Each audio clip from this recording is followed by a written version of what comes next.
Ethan wiped down the counter, her worn-out sneakers a world away from the millions being discussed in booth 4. She was just a waitress, invisible to the two powerful men deciding the fate of an empire over coffee. But she heard everything. A warning formed on her lips. A warning that could either save a man's fortune or cost her the only job she had. She took the risk, and the next day, a $500,000 Rolls-Royce Phantom, black as midnight, didn't just drive past her tiny apartment. It stopped right at her door. The clatter of porcelain and the low hum of expensive conversations were the soundtrack to Ethan Vance's life. She worked the 4 p.m. to midnight shift at the Gilded Quill, a restaurant that clung to old-world charm and astronomical prices. It was a place where discreet was the house policy, and the staff were trained to be ghosts in smart, black uniforms. Ethan was better at it than most. She was pale, with quiet grey eyes, and an ability to melt into the shadows of the mahogany-panelled dining room. She needed this job. She really needed it. Her younger brother, Liam, had one more semester of college, and her paycheck, supplemented by meager tips from businessmen too self-important to make eye contact, was the only thing keeping him there. Rent was late, as usual, and her landlord, Mr. Henderson, was not a patient man. Tonight, her primary responsibility was booth 4, the most coveted and secluded table in the restaurant. It was occupied by its usual Tuesday tenants, Arthur Vanderwall and Julian Thorne. Arthur Vanderwall was an enigma. He was one of the wealthiest men in New York, yet he dressed in unassuming, though clearly bespoke, tweed jackets, and spoke with a gentle, almost academic tone. He always looked Ethan in the eye, always said, "Please," and always tipped a flat 30%, whether she served him a glass of water or a 3-course meal. He seemed kind. Lonely, even. His companion, Julian Thorne, was the opposite. Julian was sharp, both in his tailored Italian suits and his cutting gaze. He was handsome in a severe, arrogant way, all sharp angles and a smile that never reached his cold, dark eyes. He treated Ethan like a piece of furniture, snapping his fingers for service, and never once acknowledging her existence as a person. They had been friends since childhood, the restaurant gossip claimed. Julian's family had lost their fortune, and the Vanderwalls had taken him in. Now, Julian was the COO of Vanderwall Industries, Arthur's second-in-command, his most trusted advisor. Tonight, the tension at booth 4 was thicker than the béarnaise sauce. Arthur looked tired, his face pale under the dim lighting. Julian, however, was practically vibrating with energy. There were stacks of documents on the table between them, bound in expensive-looking leather. "Arthur, it's the deal of a lifetime," Julian was saying, his voice a low, persuasive purr.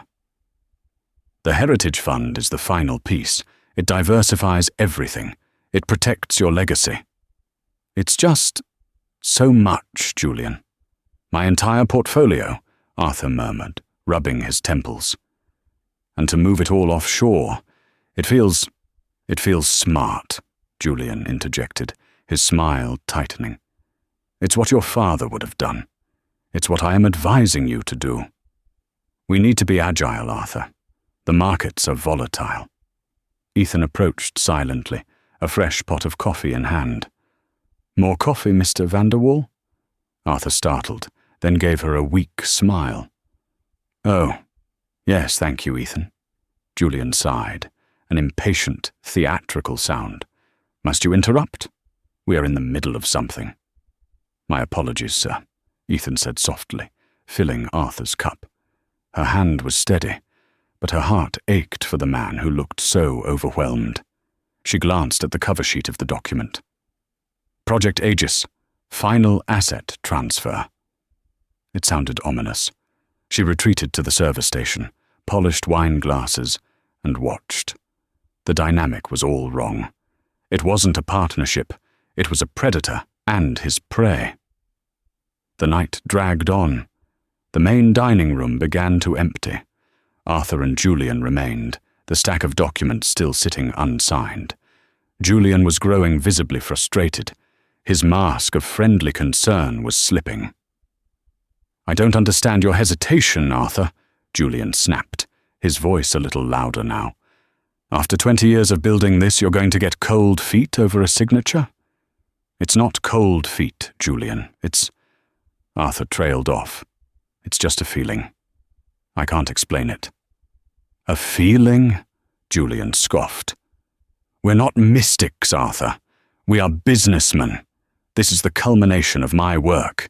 This fund secures us. It secures you." Julian's phone buzzed on the table. He glanced at it, and for a split second, a look of pure, unadulterated rage crossed his features before he smoothed it away. "Excuse me. I have to take this. It's the London office." He stood up, snatched the phone, and stalked away. Not towards the exit, but towards the alcove by the kitchens. A dead zone for conversation, he thought, but a perfect echo chamber if you stood in just the right spot. Ethan was in the adjoining service hallway, loading a heavy tray with dirty dishes from the last table. She froze. The kitchen doors were swinging, but in the momentary quiet, she heard Julian's voice, transformed. The charming purr was gone, replaced by a cold, hard blade. "No, it's not signed yet," he hissed into the phone. "The old fool is getting sentimental. I don't know, he's got some feeling." A pause. Ethan held her breath, the weight of the tray making her arms tremble. "Yes, the accounts are all in place," Julian continued. "The Aegis Fund is just a clearinghouse. The moment he signs, the primary transfer to the Cayman holding is triggered. From there, it's gone. Untraceable." Ethan's blood ran cold. She was just a waitress, but she wasn't stupid. She'd taken a community college class on business law before Liam's tuition fees forced her to drop out. Cayman holding, clearinghouse, untraceable. These were not the words of a friend. They were the words of a thief. "Look," Julian spat, "I don't care about his feeling. I've put too much into this. I've been managing his health, his investments, his entire pathetic life for a decade. He will sign tonight, even if I have to guide his hand. Just make sure the final transfer protocol is ready. Once I have his signature, I want Vanderwall Industries hollowed out by the time the markets open in Tokyo. He'll be left with nothing but this restaurant bill." He clicked off the phone and took a deep, steadying breath. Ethan heard him straighten his suit jacket. He was about to go back to the table. She was paralyzed. This was not her business. This was a fight between giants, and she was an ant. Getting involved would mean, at best, being fired. At worst, men like Julian Thorne didn't just fire people. They destroyed them. She thought of Liam. She thought of her late rent. Julian walked past the service hallway, not even registering her presence in the shadows. Ethan looked at Arthur Vanderwall, sitting alone at the table, looking lost and vulnerable. He had been kind to her. He always used her name. Damn it. She couldn't live with herself. She had to do something. Ethan's mind raced. She couldn't yell. She couldn't make a scene. Julian would be back in seconds. She needed something discreet, something deniable. She grabbed a clean, heavy linen napkin from the service stand and a pen from her apron pocket. Her hands were shaking so badly she could barely write. She scribbled a few words, folded the napkin twice, and palmed it. Julian was already sliding back into the booth, his charming mask firmly in place. "Apologies, Arthur. London is in a panic, as usual. Now, about that signature." He slid the pen and the final signature page towards Arthur. "Now," Ethan said, stepping forward, her voice miraculously steady. She was holding the heavy coffee pot. Mr. Vanderwall, before you finish, could I offer you a final warm-up?" Julian's head snapped up. "I told you to leave us alone." "Ethan, that's very kind, but I'm quite all right," Arthur said, already reaching for the pen, his shoulders slumped in defeat. "Please, sir," Ethan insisted, moving to his side. It was now or never. She leaned in close, as if to paw, and tripped. It was a masterful performance. She stumbled, not onto the documents, but onto Julian himself. The hot coffee, thankfully not scalding, but certainly shocking, splashed across the sleeve of Julian's expensive Xenia suit jacket. "Gah! You clumsy idiot!" Julian roared, jumping up and batting at his arm. "This is silk! Do you know what this costs?" "I'm so sorry, sir. I tripped on the rug," Ethan stammered, her heart hammering. In that single chaotic second, as Julian was distracted, she placed her other hand on the table to steady herself. She pressed the folded napkin firmly into Arthur Vanderwall's left hand, which was resting, forgotten, by his lap. Her eyes met his for a fraction of a second. She gave a minuscule shake of her head. Arthur froze. His fingers closed around the napkin. "Get out, you're fired!" Julian bellowed, his face puce. "Julian, please, it was an accident," Arthur said, his voice suddenly clearer. He hadn't looked at the napkin yet, but the frantic, desperate look in Ethan's eyes had been enough. He'd felt the small, folded square pressed into his palm like a secret. I'll get my manager," Ethan said, backing away, tears of genuine fear now welling. She fled to the kitchen. 10 minutes later, her manager, a stern man named Mr. Dubois, called her to his office. "Ethan, Mr. Thorne is a valued guest. I'm afraid I have to let you go. Spilling coffee is one thing, but incompetence on this level, we can't have it." She didn't fight it. She just nodded, collected her bag, and walked out the back door into the cold night air, not even stopping to change out of her uniform. She was jobless. She was terrified. She walked the 40 blocks home. Back at the table, Arthur Vanderwall watched her go. After Julian had finished fuming and gone to the men's room to clean his jacket, Arthur opened his hand. He unfolded the napkin. The handwriting was shaky. "He's lying. Don't sign. He's moving everything to a Cayman holding. He said he'd hollow you out by morning. Check Project Aegis." Arthur read it 3 times. The blood drained from his face, leaving him colder than the winter air outside. He put the napkin in his pocket. When Julian returned, Arthur was putting on his coat. "Arthur? What are you doing?" "You're right, Julian. A deal this big, it requires a clear head. And I'm just too tired tonight," Arthur said, his voice flat. "We'll table it. My legal team will review it in the morning." "Your legal team? Arthur, we don't need—" "Good night, Julian." Arthur Vanderwall walked out of the Gilded Quill, leaving a stunned and furious Julian Thorne sitting alone at the table, with a stack of unsigned, world-ending documents. Ethan didn't sleep.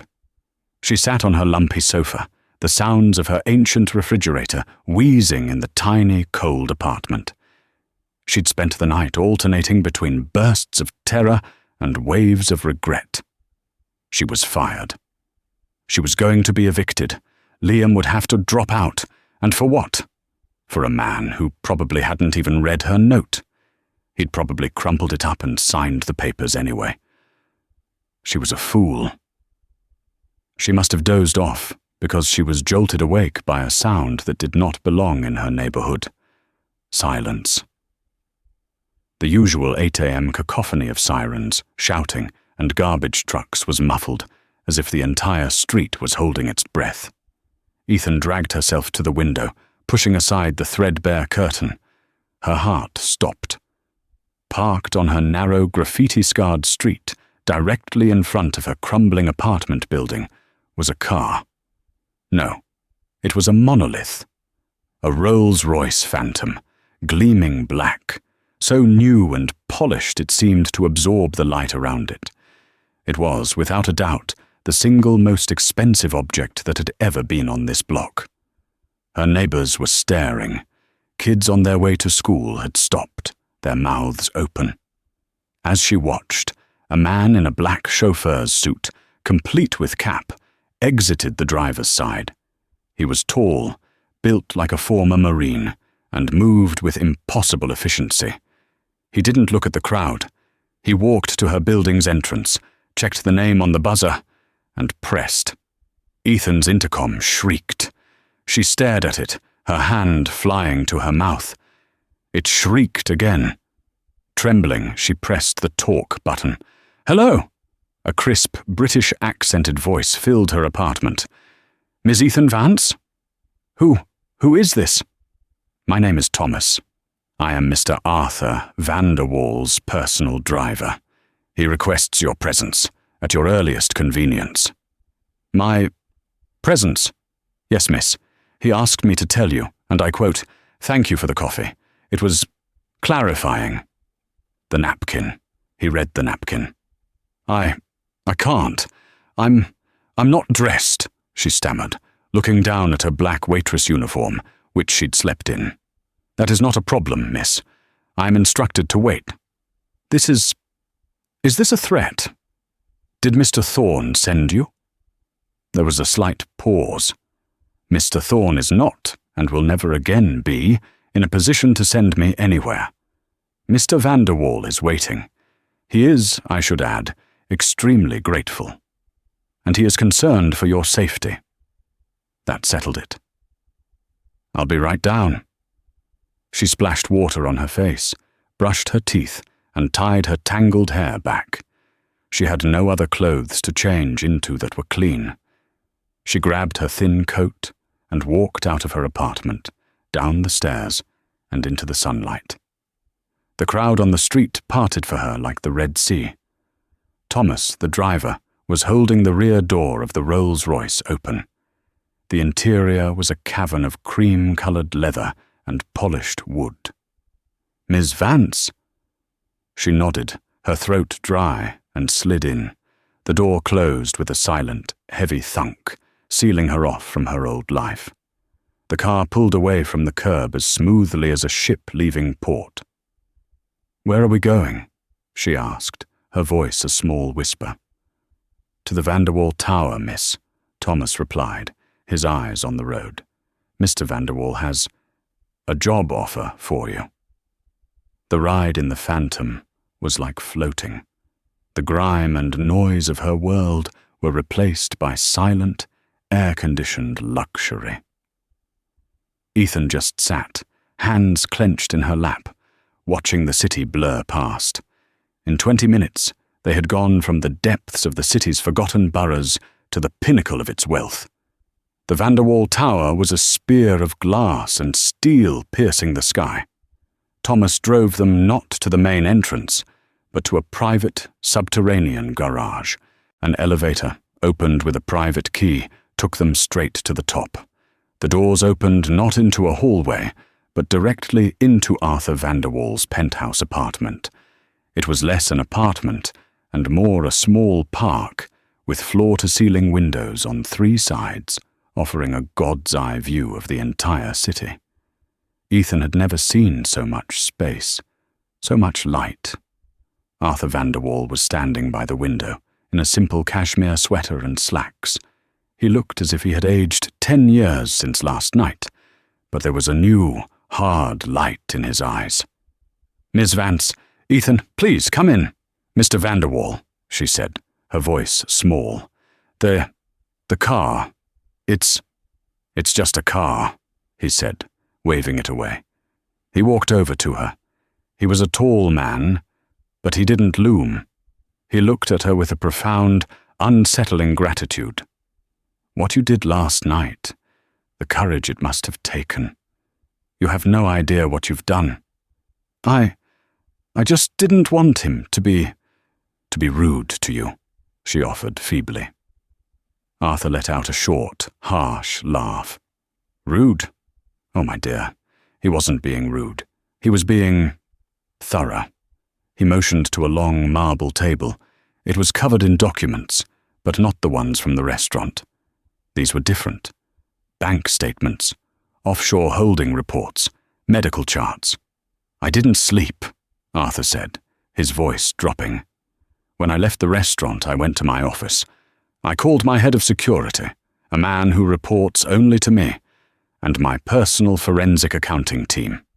I told them to audit Project Aegis, to audit Julian Thorne. He picked up a folder. You were right. The Aegis Fund was a Trojan horse, a legal construct designed to transfer 95% of Vanderwall Industries' liquid assets, property and holdings into a series of interlocking shell companies in the Cayman Islands, then to Switzerland, then to... Well, we lost the trail in Macau. As you heard, by the time the Tokyo market opened, I would have been hollowed out. He would have taken everything, Ethan whispered, horrified. Everything, Arthur confirmed. My company, my homes, my father's legacy. He's been planning this for years, siphoning small, untraceable amounts, building this weapon. Last night was the final stroke, the signature he needed to execute the entire plan. He paused and his face darkened. But that's not the worst of it. Stealing my money, that was just the beginning. He picked up one of the medical charts. I have a heart condition, Ethan. Arrhythmia. Manageable, with the right medication. I had trusted Julian with my personal affairs. Entirely. He even recommended a new doctor for me 3 months ago. A specialist, he said. Arthur's hand was shaking. My security team vetted the new doctor. He's a fraud. His medical license was revoked in 3 states. He was paid by Julian to prescribe me a new medication. He held up a small orange bottle. These were supposed to be beta blockers, and they are. But my team had them analyzed last night. The dosage was wrong, incrementally. Each week the dosage was set to increase, just slightly. It wouldn't have shown up in a normal blood test. It was designed to slowly, very slowly, weaken my heart. Within 6 months, I would have had a natural, tragic, and fatal heart attack. Ethan gasped, her hands flying to her mouth. This wasn't just theft. This, Arthur said, his voice thick with a cold, terrifying rage, was attempted murder. He wasn't just hollowing out my company. He was planning to kill me, assume control as the bereaved friend, and be the sole, grieving beneficiary of a dead man's empire. He finally looked at her, his eyes piercing. You didn't just save my company, Ethan. You saved my life. Ethan sank deep into the plush, white sofa, her hands clasped so tightly her knuckles were white. The silence of the penthouse was a physical weight, broken only by the distant, abstract hum of the city far below. The revelation of the medication, the calculated slow-motion poisoning, it had sent a new, colder spike of terror through her. This wasn't a crime of passion or greed. It was an execution. She was so lost in this horrifying realization that she barely registered Arthur pacing the vast expanse of the living room. He wasn't the gentle, academic man from the restaurant. He was a general whose fortress had been breached. He didn't just infiltrate my company, Ethan, Arthur said, his voice a low, furious rumble.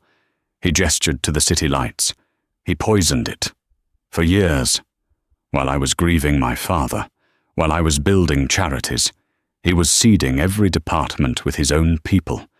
My head of legal, his old law school roommate, my CFO, the man who covered for him in business school when Julian was caught embezzling from the student fund. I thought it was loyalty. I thought they were his people, but that they were also my people. But they were only ever his. He stopped and looked at her, his eyes hollow. I am surrounded by enemies I can't see. I am a king living in a court of spies. Every assistant, every board member, every driver. I have to assume they are all reporting back to him, even now. As if to punctuate his statement, a secure phone on his desk buzzed, a harsh, insistent sound. Arthur strode over and snatched it up, pressing a button. Marcus, report. Ethan watched him listen. The muscles in his jaw tightened, and a new, cold rage entered his eyes. What do you mean, bypassed? He snapped. He listened for another 30 seconds, his back rigid. So he's in the wind. And his lawyers? He let out a short, harsh laugh. Of course they are. Incapacitated. Undue influence. And what about the FAA? Useless, as I thought. He hung up without saying goodbye. He turned back to Ethan. That was my head of security. Julian's private jet was grounded, so he bypassed it. We believe he's on a non-extradition-bound cargo ship, a container vessel by now. He's gone. Gone? Ethan felt a wave of dizzying relief. So, it's over. Over. Arthur looked at her, as if she'd grown a second head. My dear, it's just begun. He may be physically gone, but his attack is just now being launched. His lawyers, the ones from my own legal department, have just filed an emergency motion to have me declared medically incapacitated, citing extreme paranoia and erratic behavior. They are claiming I am under the undue influence of a new opportunistic party. He pointed a finger at her. You, Ethan. They're painting a picture of a senile old fool being manipulated by a gold-digging waitress. He can't get the money, so now he'll try to destroy my reputation and have me legally removed from my own life. He's going to war. He walked, with heavy, deliberate steps, to stand directly in front of her. His spies are still here. His lawyers are still here. His infrastructure is still in place. And I am utterly blind. I have no one I can trust, except for the one person in my entire world who had nothing to gain and everything to lose, and chose to tell me the truth anyway. He held out his hand. I need your eyes, Ethan. I need your perception. I need the person who can see the predator in the room when everyone else is admiring his suit. Ethan just stared at his hand. What are you saying? I'm offering you a job, he said, his voice flat and absolute. Not as a thank you. This is not a reward. This is a battlefield commission. I am offering you the position of my chief of staff. Ethan's jaw dropped. A hysterical little laugh bubbled in her throat. Chief of staff? Mr. Vanderwall. Arthur, I'm a waitress. I have half a community college degree in business admin. I pour coffee. I don't know finance. I don't know law. I don't know anything. I have a skyscraper full of men with Ivy League degrees and finance MBAs who just spent the last 3 years plotting to murder me. Arthur shot back, his voice like steel. I have enough experts. I am drowning in qualified people. What I don't have is character. I don't have integrity. I can teach you finance in a month. I can hire tutors who will teach you law, economics, and etiquette. He knelt, a motion that stunned her, bringing him to her eye level on the sofa. Ethan, look at me. I can't teach you to have courage. I can't teach you to see what you saw. You are the only person who is not on my payroll, not in my will, and not part of my world, who looked at me and saw a person in trouble. Everyone else in my life is a wolf. You're my canary. You're the one who can sense the poison in the air before I do. I don't need you to read a balance sheet. I need you to read people. She was shaking her head, overwhelmed. I can't. This is insane. I just want to go home. I just want to pay my rent. Arthur's face hardened. The kindness was gone, replaced by a cold, hard truth. "You don't have a home to go back to, Ethan." "What? You said you'd pay my rent." "I did," he said, standing up. "But you're not listening. Julian is at war. And in war, you neutralize all threats. Who warned me? Who was at the restaurant? Who was the variable?" He began to pace, painting a terrifying picture. "He's on that ship right now, and what is he thinking?" Arthur knew. He was ready for me. "How?" "And he'll go back." The meeting was perfect. The documents were flawless. I had him. Then, the interruption. The girl. The clumsy girl. The coffee. He spun to face her. "He'll trace it in an hour. He already knows he's the reason you were fired. He will see it as a loose end. You are not a person to him, Ethan. You are a loose thread. He doesn't just cut threads. He burns the whole tapestry to make sure." The blood drained from her face. "You're saying he would come after me?" "I am saying he would have you removed," Arthur said, his words sharp and brutal. "You are the witness who saw the murder before it happened. You are more dangerous to him than I am, because you are invisible. And you, more than anyone, know what an invisible person can overhear.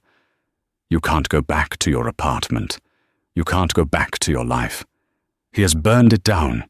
He left you with no job, and he has marked you as a target." She was trapped. It was a checkmate. She looked at him, her eyes wide with terror. "So," he said, his voice softening slightly, "this is not a choice. This is an alliance. You are much, much safer with me, at the center of the storm, than you are on the edges, where he can pick you off." He walked to his desk.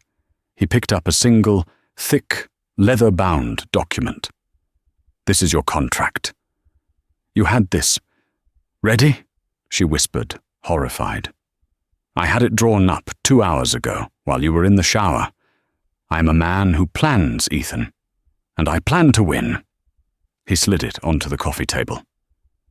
"Your salary is listed on page 1. It's substantial. Page 2 details your benefits. This includes a permanent, fully staffed suite in this building.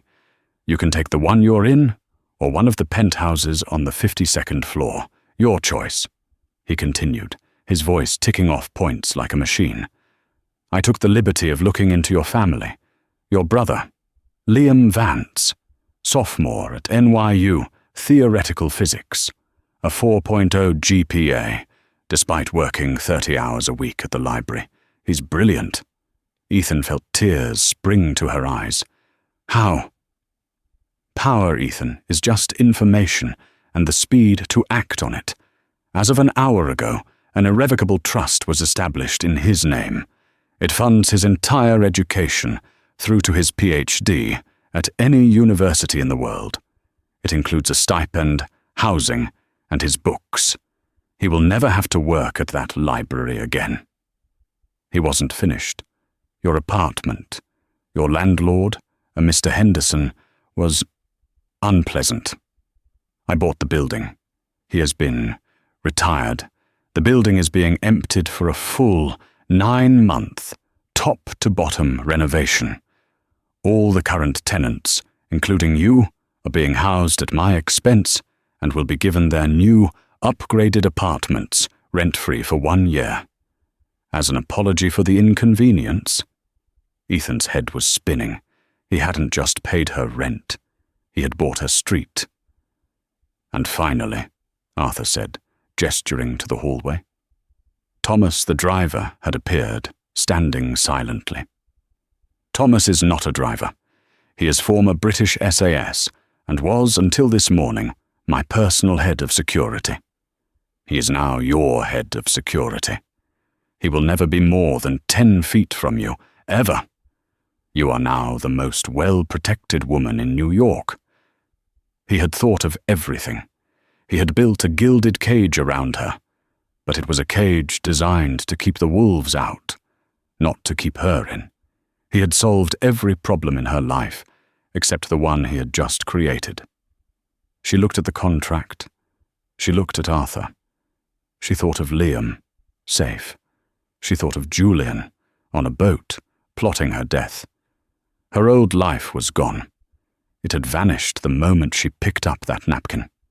Ethan Vance, the waitress, took a deep breath and stood up. She was no longer just a waitress. She was a target. And now, she was a player. She met Arthur's gaze, and for the first time, he saw not fear, but a cold, hard resolve that matched his own. "Okay," she said, her voice small, but not shaky. "Okay. What's our first move, sir?" A slow, genuine smile spread across Arthur's face. It was the first one she had ever seen from him. "Our first move, Ethan, is that you stop calling me sir. My name is Arthur. You work with me, not for me. And our second move is to stop him." "But he's gone," she said. "On a ship." "His body is on a ship," Arthur corrected. "His ghost is here, his lawyers, his planted stories in the press, his friends on my board. His war has begun, and it's a war of public opinion." He walked to the window, gesturing to the city. "And tomorrow night is the battle." "What's tomorrow night?" "The annual Vanderwall Foundation Gala, the single biggest charity event in New York," Arthur said, his voice dark. It was meant to be his coronation, the night where he would announce my tragic decline and his reluctant takeover. He's been briefing the press for weeks about my cognitive issues. "But he can't show up. He's a fugitive." "Exactly," Arthur said, turning to her, his eyes blazing with a new, brilliant, terrible idea. "He can't, which means his narrative, the one he's been building for a year, has a giant hole in it.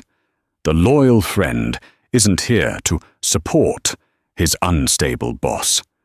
Julian will be a no-show, but I will be there. And you will be there." Ethan's heart sank. "The press, they'll eat me alive. They'll say exactly what his lawyers are saying." "Yes," Arthur said, a predatory glint in his eye. "They will. He will expect me to be a paranoid, raving lunatic. He will expect you to be a tarted-up, cheap gold digger.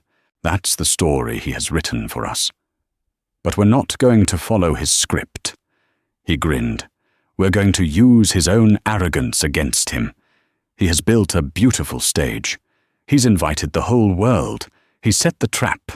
We are going to walk right into it, and we are going to spring it on him." I don't have anything to wear to a gala," Ethan said, the most practical, insane thought that popped into her head. Arthur laughed, a real booming laugh. "Oh, Ethan, don't you worry about that. We have 24 hours, and in that time, we are going to change your life. And tomorrow night, we are going to end his." The 24 hours that followed were a disorienting, high-pressure blur. Ethan felt less like a person and more like a project. She was taken from her tiny, crumbling apartment, which she was told was being fumigated and renovated as a cover story, and installed in a silent, opulent guest suite on the 50th floor of the Vanderwall Tower. She didn't sleep. She sat by the window, watching the city lights, trying to reconcile the woman she was with, the woman she was about to become. The next day, the team arrived. It was a small army of stylists, hairdressers and poise coaches, all led by a severe woman named Genevieve. "Mr. Vanderwall's instructions are explicit," Genevieve said, circling Ethan as if she were a piece of unformed clay. "The brief is not pretty. It is not princess. The brief is understated power." Ethan was scrubbed, polished, and massaged. Her hands, calloused and chapped from years of hot plates and harsh detergents, were treated until they were soft. Her hair was cut, not short, but into a sleek, severe style that framed her face and highlighted the intelligence in her grey eyes. "You have good bones," Genevieve noted, as if this were a tactical advantage. Finally, the dress. It wasn't a glittering ball gown. It was a column of deep, midnight blue velvet, so dark it was almost black. It had long sleeves, a high neck, and a cut so precise it made her look taller, stronger.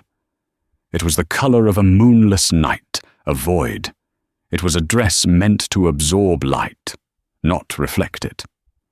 "And this," Genevieve said, opening a heavy, velvet-lined box, "from the Vanderwall private vault." It wasn't a glittering tiara, it was a necklace, a single, heavy, articulated piece of old-world diamonds and platinum, so heavy it felt like armour. Ethan touched it, her fingers trembling. It was cold. It's too much," Ethan whispered, looking at her reflection. She saw a stranger, a formidable, cold woman she didn't recognize. "Nonsense," Genevieve said, clasping it around her neck. "It is exactly the right amount. Now remember, do not fidget, do not apologize, do not, under any circumstances, giggle. You are not there to make friends. You are there to bear witness." When she met Arthur by the private elevator, he was in a perfectly tailored tuxedo. He stopped, his breath catching. He didn't just see a woman in a nice dress. He saw the physical manifestation of the steel spine he had only glimpsed in the restaurant. She was no longer Ethan the waitress. She was Ethan Vance, a woman who looked like she could command armies. "Ethan," he said, his voice quiet with awe, "you look formidable." "So do you, Arthur," she replied, and was surprised to find her voice was perfectly steady. The dress, the diamonds, they were a uniform, and she was going to war. "Thomas is waiting," he said, offering his arm. The ride in the Rolls-Royce Phantom was silent, but charged. The air crackled with anticipation. "Are you ready?" Arthur asked, as they pulled up to the glittering facade of the Metropolitan Museum of Art. "No," Ethan said honestly, "but I'm going to do it anyway." "That," Arthur said with a small smile, "is the very definition of courage." The press was a shrieking, flashing wall of bodies. As Thomas opened the door, the noise was deafening. "Arthur! Arthur! Is it true you're stepping down? Who is she, Arthur? Is that the new girlfriend? Arthur, is your health failing? Ethan Vance, is that her? Is it true he picked you up from a diner? Is it true you're just a waitress?" The last question was shouted with particular cruelty. Ethan flinched, but Arthur's hand was a firm, warm presence on her lower back. "Keep walking," he murmured in her ear. "Don't look at them. They are not the audience. They are just the noise." They ascended the grand staircase, the flashes bouncing off the marble. Ethan kept her chin up, her eyes fixed forward, just as Genevieve had taught her. She felt the weight of the diamonds on her neck, a cold, steadying anchor. They entered the great hall, which was set for dinner. But the main event, the reception and speeches, was in the Temple of Dendur. The room was breathtaking. The ancient Egyptian temple was illuminated against the massive glass wall, looking out onto a dark central park. The air was filled with the sound of a string quartet and the high, brittle laughter of the city's elite. And there, by the reflecting pool, holding court as if he owned the temple itself, was Julian Thorne. He was immaculate in a custom tuxedo, a dark red carnation in his lapel. He was surrounded by admirers, laughing, his teeth a white slash in his handsome face. He saw them. His smile didn't waver, but his eyes went dead. He knew. He knew Arthur wouldn't be here unless something was wrong.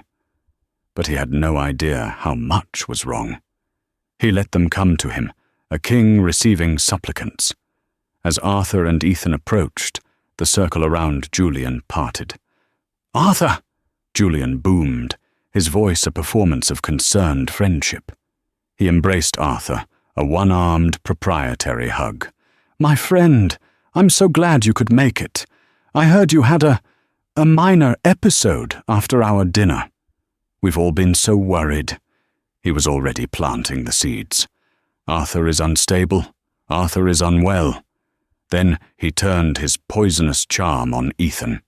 His eyes raked over her, from her sleek hair to the hem of her velvet dress. It was a look of appreciative contempt. "And you? My goodness, the little waitress from the Gilded Quill. You clean up surprisingly well." He leaned in, his voice dropping to a conspiratorial whisper that was still loud enough for those nearby to hear. "Tell me, how much is he paying you for this performance? Or did you just find a new service to offer now that you're unemployed?" The nearby listeners tittered. Ethan felt a hot flash of her old fear, her old invisibility. She wanted to shrink, but then she felt the cold weight of the diamonds. She remembered the audio recording of Julian planning Arthur's death. She met his gaze, her own as cold as the reflecting pool beside them. "I'm still just a waitress, Mr. Thorne," she said, her voice clear and carrying. "My job is to observe, to serve, to clean up messes." She paused, looking him directly in the eyes. "And I've learned that the most dangerous vermin are simply the ones who wear the most expensive suits." Julian's smile faltered. A flash of pure, unadulterated fury crossed his face before he smoothed it over. The laughter around them died. "You're a long way from your dirty apartment, little girl," he hissed, for her ears only. "You'll be back there soon enough, once Arthur is resting permanently. Enjoy the champagne while you can." "Julian," Arthur said, his voice like granite, "your concern is, as always, touching, if you'll excuse us. I believe I have a speech to make."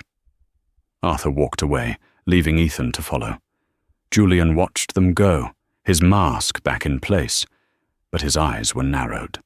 He had been challenged by the help, and he would not forget it. The lights in the vast hall dimmed. A spotlight hit the small stage set up near the temple's entrance. Arthur mounted the steps, Ethan watching from the side, her heart hammering so hard she was sure it was visible through the velvet. She scanned the crowd. She saw the faces Arthur had pointed out in the car, the board members on Julian's payroll, the journalists he'd been feeding stories to. They all looked smug, expectant, waiting for the unstable Arthur Vanderwall to implode. "Thank you all for coming," Arthur began, his voice echoing, strong and clear. There was no tremor. "This foundation, my father's foundation, has always been about legacy. It's about what we build, what we protect, and what we leave behind."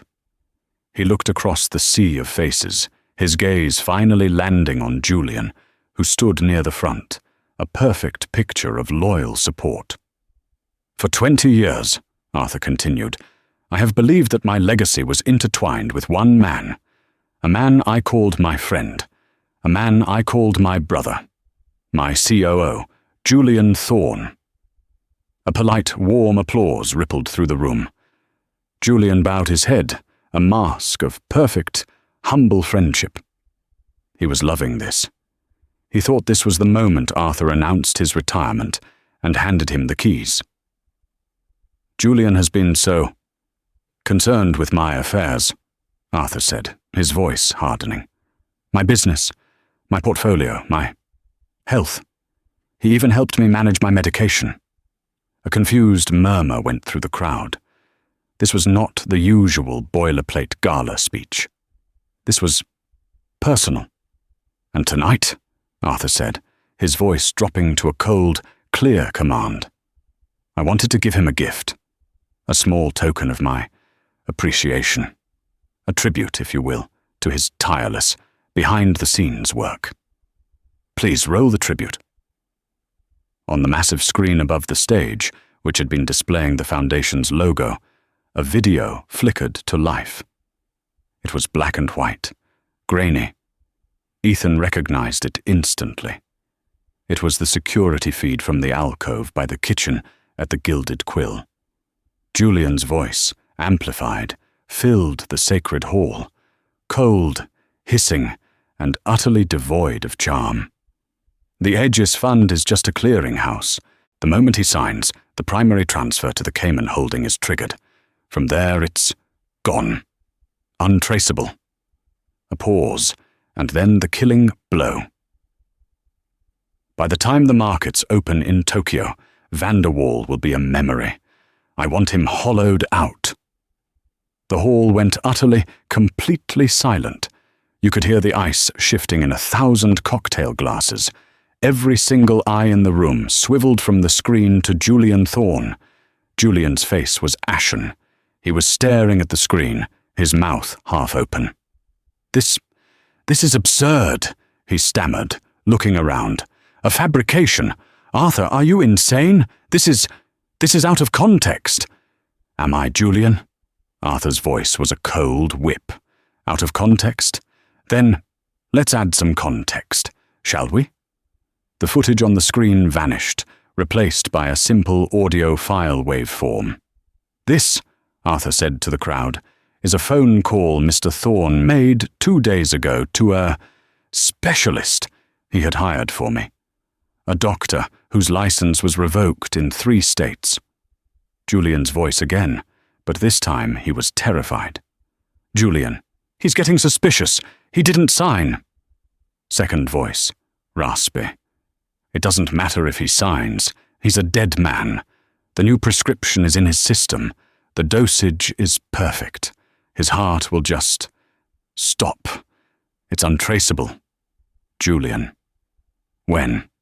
Second voice. A month, maybe 2. It will look like a tragic, natural end. And you'll be there to pick up the pieces, won't you? A woman in the front row gasped and dropped her champagne flute. The sound of it shattering on the marble floor was the only sound in the room. It was no longer a misunderstanding. It was no longer out of context. This was attempted murder. Julian Thorne turned to run. He shoved a waiter aside. The irony was lost on him, and made a break for the side exit leading to the service hallways.